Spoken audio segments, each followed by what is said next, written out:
of the Republic Day of our India, we are very going to count on this day. मैं इस Republic day के शुभ अवसर पर आप लोगों को हार्दिक शुभकामनाएं और बधाई देना चाहता हूँ।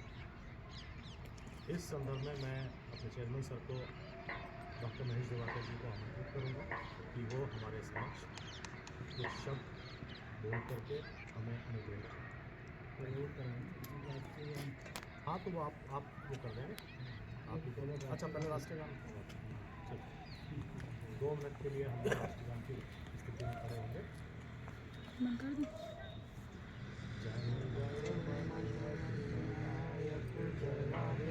भारत भाग्य विधाता पंजाब सिंध गुजरात मराठा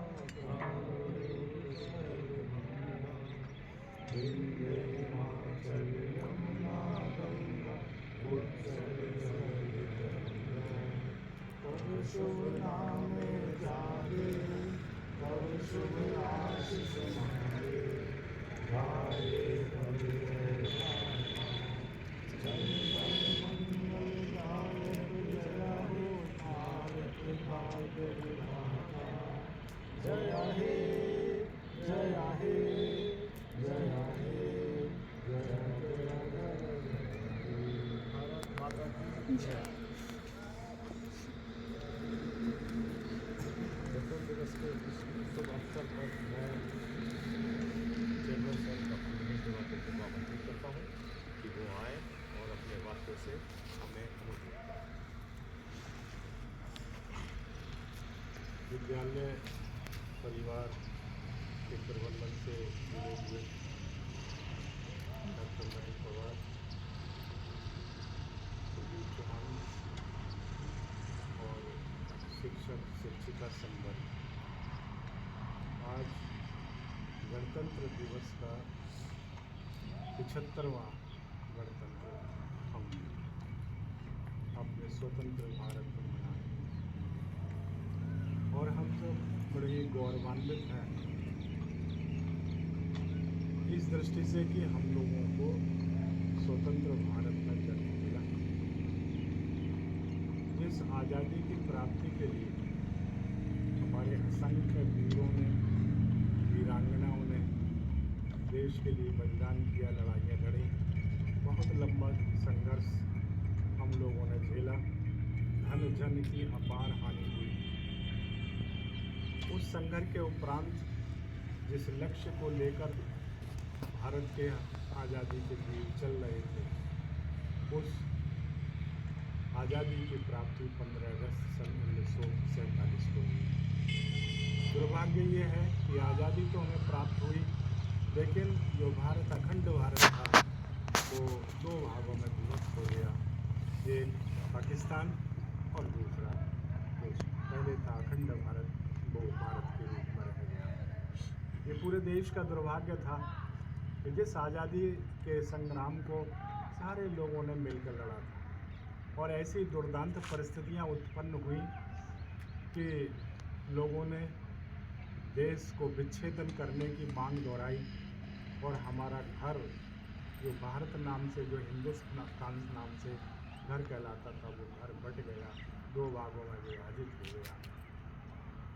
प्यारे शिक्षकों शिक्षिकाओं, यदि कोई घर बंटता है तो निश्चित रूप से वो परिवार कमज़ोर भी होता है। उस परिवार को बड़ी दारुण पीड़ाएं भोगनी पड़ती हैं और यही भारत के लोगों के साथ हुआ। लेकिन जो हुआ तो हुआ।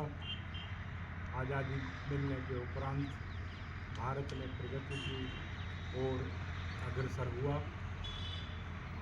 और भारत की जो बागडोर थी वो पंडित जवाहरलाल नेहरू, वो भारत के प्रथम प्रधानमंत्री के रूप में भारतीय सिंहासन पर सुशोभित हुए, उनको मिली और राष्ट्रपति के रूप में नेतृत्व किया हमारे देश के प्रथम राष्ट्रपति के रूप में राजेंद्र प्रसाद जी। हर क्षेत्र में हमने प्रगति की। देखते देखते स्वतंत्रता के 75 वर्ष हम लोगों ने एक अमृत महोत्सव के रूप में पार किए हैं। बहुआयामी भारत की प्रगति हुई है। अपना स्वतंत्र संविधान भी 1948 में 26 जनवरी के दिन ये लागू हुआ और इसी संविधान के अंतर्गत हम लोगों ने देश के कानून को आगे बढ़ाया। प्रगति हुई, प्रगति की समीक्षा हुई। बड़ा उथल पुथल भारत ने देखी है। कई युद्धों को भारत ने आज़ादी के उपरांत लड़ा है। जरा देखिए कि जो एक लंबे संघर्ष तक भारत कमज़ोर होता चला गया, आज़ादी की लड़ाई लड़ी गई और उसको तुरंत आज़ादी के बाद अपने पड़ोसी देश, अपने छोटे भाई कहिएगा, उससे संघर्ष करना पड़ा। उसने आक्रमण कर दिया और फिर 1962 में चाइना ने आक्रमण कर दिया भारत पर। 1965 में फिर पाकिस्तान ने भारत पर आक्रमण कर दिया। 1971 में फिर बांग्लादेश के बहाने पाकिस्तान ने भारत पर आक्रमण कर दिया। आक्रमणों की एक लंबी श्रृंखला ने भारत को इतना कमज़ोर कर दिया है कि यहाँ जो वैमनस्य की धारा है प्रवाहित होने लगी है।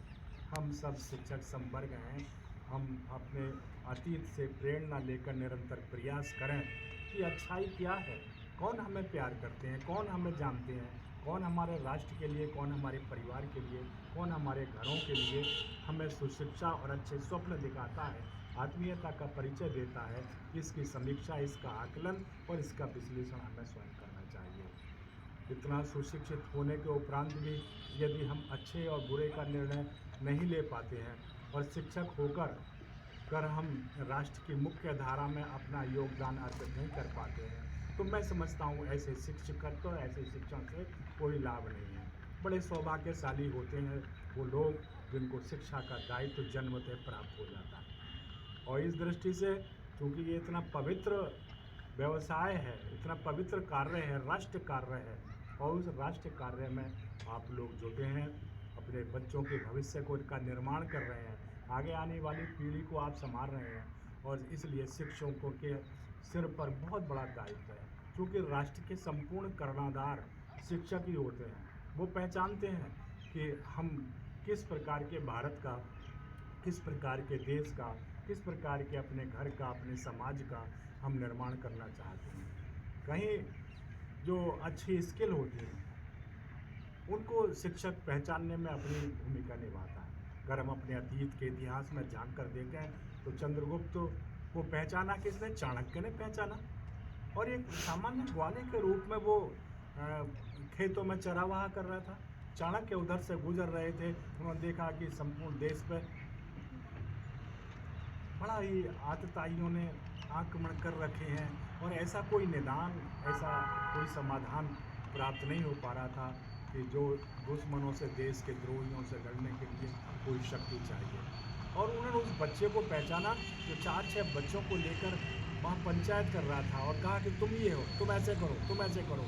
चाणक्य ने पहचाना कि अरे इस बच्चे के अंदर बड़ी प्रतिभा है और उसको उन्होंने अलग बुलाया कि भाई सुनो, हम तुम्हें राजा बनाएंगे। और उसको इस प्रकार का प्रशिक्षण दिया कि चंद्रगुप्त भारत का चक्रवर्ती सम्राट बना, राजा बना और भारतीय वैभव, भारतीय जो संस्कृति है उसकी पुनर्स्थापना भारत में हुई। इसी प्रकार से और हम अपने अतीत को झांक कर देखें तो कृष्ण को हम देखते हैं, और कृष्ण का चयन किसने किया?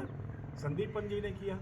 और उन्होंने देखा कि कृष्ण में प्रतिभाएं हैं। सामान्य ग्वाले के रूप में कृष्ण थे, लेकिन कृष्ण की प्रतिभाओं को आचार्य संदीपन ने पहचाना। ऋषि थे वो, और उनको इस प्रकार की शिक्षा दी कि उन्होंने पूरे राष्ट्र का ही नहीं, पूरे विश्व में भारतीय संस्कृति का परचम लहरा दिया। उससे पहले और जाकर देखें हम 7,000-8,000 वर्ष पूर्व, तो राम की पहचान किसने की? वशिष्ठ ने की। और वहाँ पर राम को इस प्रकार का प्रशिक्षण दिया कि भारत में जो आतताइयों, राक्षसों के रूप में, शासकों के रूप में भारत को तोड़ने का उपक्रम कर रहे थे, पूरे विश्व में अशांति फैला रहे थे, ऐसे राम का, लक्ष्मण का, शत्रुघ्न का, भरत का निर्माण गुरुजनों ने किया। इतिहास साक्षी है। अगर इस प्रकार के गुरुजन हमारे समाज में ना होते तो मैं समझता हूँ कि भारत बहुत पिछड़ गया होता, विश्व बहुत पीछे रह गया होता। इसलिए गुरुओं की हर युग में महत्वपूर्ण भूमिका है। और यही एक ऐसा समाज है जिसकी आज भी जो समाज में अधिक सम्मान है, वो शिक्षकों शिक्षिकाओं का ही है, क्योंकि वो समाज जानता है कि ये हमारे बच्चे को डांटते हैं, फटकारते हैं, लेकिन हमारे बच्चे का निर्माण कर रहे हैं। यद्यपि परिस्थितियाँ बदली हैं और ऐसे माता पिता भी हो गए हैं कि जो शिक्षक के डांटने डपटने को अपने अहंकार से जोड़ लेते हैं। तो ऐसा हो जाता है और हो रहा है, क्योंकि अच्छी शक्तियों को दुर्दांश वृत्तियों ने, आसुरी ताकतों ने प्रभावित किया, तो वहाँ शिक्षकों के ऊपर भी प्रश्न चल रहा है। मैं समझता हूँ कि भारत में कोई ऐसा शिक्षक नहीं है, ना इस वर्ग में कोई ऐसा होता है कि अपने बच्चे को, अपने स्टूडेंट को, अपने छात्र को, शिक्षक को ऐसे पीट के मार के बुरा हाल कर दें कि वो आगे नहीं बढ़ पाए। अर्थात ईर्ष्या का भाव कभी कोई किसी शिक्षक में नहीं होता। लेकिन आज हम देख रहे हैं कि आज़ादी के 75 वर्ष बाद तमाम आरोप प्रत्यारोप शिक्षकों पर ही लग रहे हैं। जरा सा अगर शिक्षक बच्चे को डांट देता है तो उसके खिलाफ FIR हो जाती है। जरा सा उसको हाथ में डंडियाँ, मुझे अपना युग याद है कि हमारा कोई दिन ऐसा नहीं जाता जबकि हम पढ़े में मैं बहुत अच्छा रहा, लेकिन जिस दिन ना पिटाई होती, और मैं ही नहीं और भी जो बच्चे थे उन सब की पिटाई होती थी और सीधी कमची तोड़ के मंगाई जाती थी सहतूत की और हाथों में बड़ी पिटाई की जाती थी। अच्छा लिखने के उपरांत भी पिटाई होती थी, एक गलती भी रह गई बड़ी पिटाई होती थी। लेकिन घर आके कहा कि आज हमें गुरुजी ने पिटाई करी, तो घर और पिटाई होती थी। बोले अच्छा बदतमीजी कर रहे हो, अपने गुरुओं के खिलाफ बोल रहे हो, तो इससे तो अच्छा ये है कि भाई गुरुजी पीट लें तो बच्चों घर जाकर नहीं कहते थे। और ऐसी स्थिति थी कि लातों से, चप्पलों से, जूतों से और मुर्गा बनाना, ये बनाना, लेकिन वो पिटाई थी। वो कहीं द्रोह का, ईर्ष्या का भाव नहीं था गुरुजनों का, जिसकी वजह से आज हम यहाँ खड़े हैं और ऊंचाइयों को स्पर्श किया है। आप लोगों की भी मैं सुनता हूँ थोड़ी बहुत तो पिटाई हुई होगी, हमारे बराबर ना हुई हो, लेकिन थोड़ी बहुत हुई। लेकिन अब टीचर के रूप में आप लोगों को ये अधिकार नहीं रहा, क्योंकि परिवेश बदल गया है। प्रगति तो हमने की है, लेकिन ये दुराचार भी इतना समाज में व्याप्त हो गया है कि लोग चाहते हैं कि ना उनके बच्चों को डांटा ही नहीं जाए। तो ठीक है, हमें भी ज़माने के हिसाब से शिक्षकों को अपनी भूमिका वर्ण करनी है, हमें भी नहीं डांटना है। ठीक है भाई, जो एक दिन में बात समझ में नहीं आएगी, 2 दिन में बात समझ में आ जाएगी, और जब ज़्यादा ही वैसा हो जाता है तो फिर आप डांट तो सकते हैं, लेकिन हाथों का प्रयोग अब मत करिएगा, क्योंकि ज़माना बदल गया है। अब शिक्षकों के प्रति वो सम्मान का भाव समाज में नहीं रह गया, इसलिए बहुत सोच समझ के चलना है, बच्चों को सिखाना है। और पहले 2 चीज़ें होती थी, या तो प्रेम से सीख लो, प्रेम से बच्चा काम कर लिया करता था, ऐसे बच्चे कम होते थे। ज़्यादातर डांट खाने के आदी हो गए होते और उनकी पिटाई होती थी। लेकिन आज क्या है, आज माहौल में परिवर्तन बहुत आ गया है और शिक्षक को फिर ये तय करना पड़ेगा कि भैया पिटाई नहीं करनी है, क्योंकि शिक्षक को भी घेर के पीटने वाले लोग मूर्ख मिल जाते हैं। कहते हैं कि अच्छा तुमने हमारे बच्चों को पीटा, हम तुम्हें यहाँ देखेंगे। तो ऐसे विकटतम परिवेश में, विद्वेष भरे वातावरण में हमें अपने व्यक्तित्व को बचाना है, अपने स्वाभिमान की रक्षा करनी है। काम तो आपका पढ़ाना कहीं पढ़ाओगे, वो आजीविका से भी जुड़ा हुआ है, लेकिन हमें अपने स्वाभिमान की, अपने सम्मान की रक्षा करते हुए भी और सोच समझ के चलना है। और विशेष परिस्थितियों में भी हमें बच्चों को ऐसे नहीं डांटना, ऐसे नहीं पीटना है कि फिर आप लोगों के खिलाफ FIR हो जाए और फिर बड़ी स्थितियाँ खराब होती हैं। आए दिन आप पढ़ते ही रहते हैं, तो इन बातों का ध्यान रखते हुए हमें अपने राष्ट्र का, अपने भविष्य की निर्माण नई परिस्थितियों का अवसर करना है, क्योंकि आपके ऊपर बहुत बड़ी भूमिका है।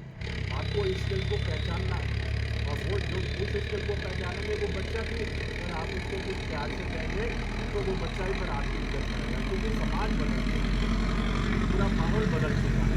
आपको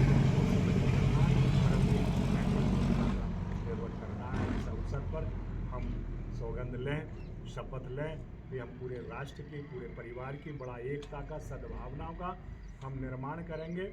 ऐसे आदर्श मूल्य हम समाज में स्थापित करेंगे, जो भेदभाव की स्थिति है, जो जातीयता है, जो धर्म की स्थिति है, जो मजहब है, जो विचारधारा है, पंथ है, वो कम से कम कोई कैसी बात करे, लेकिन हमें इन चीज़ों में नहीं डूबना है, क्योंकि शिक्षक तो भगवान के सदृश होता है। वो राष्ट्र निर्माण करता है, वो संस्कृति का निर्माण करता है। आपके द्वारा जो प्रस्थापना है, मान्यताएं हैं, अगर वो स्थापित होंगी तो निस्संदेह ये केवल भारत ही नहीं, पूरा सारा विश्व ही महान बन जाएगा। तो इस शुभ अवसर पर हमारा जो भारतीय गणतंत्र दिवस का जो 75वां दिवस हम मना रहे हैं, हम ईश्वर से प्रार्थना करें कि हमारा देश निरंतर प्रगति की ओर अग्रसर रहे, हम सब स्वस्थ सानंद रहें। फिर आगे आने वाला फिर हम भी 26 जनवरी का जो गणतंत्र दिवस है, अगले 76 में गणतंत्र दिवस को फिर इसी जगह मिलेंगे, उसी तरह मिलेंगे और एक प्रेम का संदेश, एक आत्मीयता का संदेश, और परस्पर में हमको नहीं लड़ना है।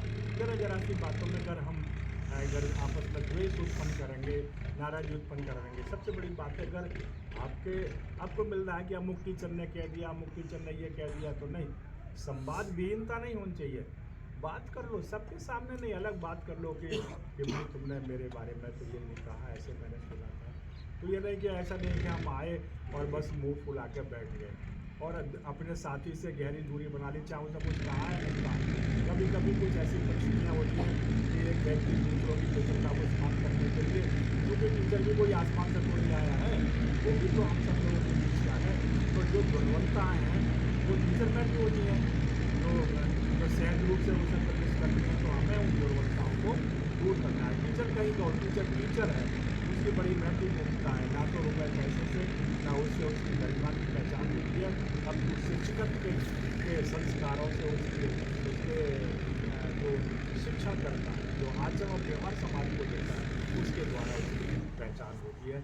इन शब्दों के साथ मैं आपको ये 75वें गणतंत्र दिवस की बहुत बधाई देता हूँ और आप लोगों के सबके इस मंगल कल्याण की कामना करता हूँ कि आप निरंतर विद्यालय की, अपने परिवार की, समाज की उन्नति में अग्रसर रहें।